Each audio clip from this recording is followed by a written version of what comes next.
Booth బంగ్లా horror story. రచన వాణి.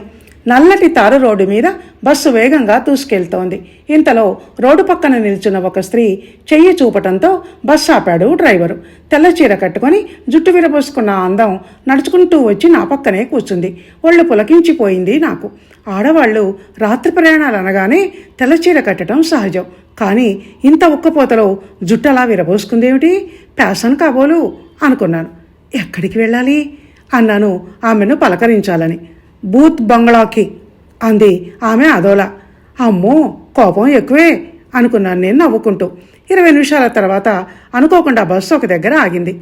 ఆమె bus దిగి చిమ్మ చీకట్లో నడుచుకుంటూ రోడ్డు పక్కనున్న ఓ పాడుబడిన బంగ్లాలోకి వెళ్ళింది.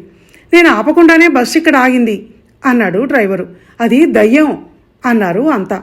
అది విని వామ్మో అని గావుకేక పెట్టాను నేను. ధన్యవాదాలు.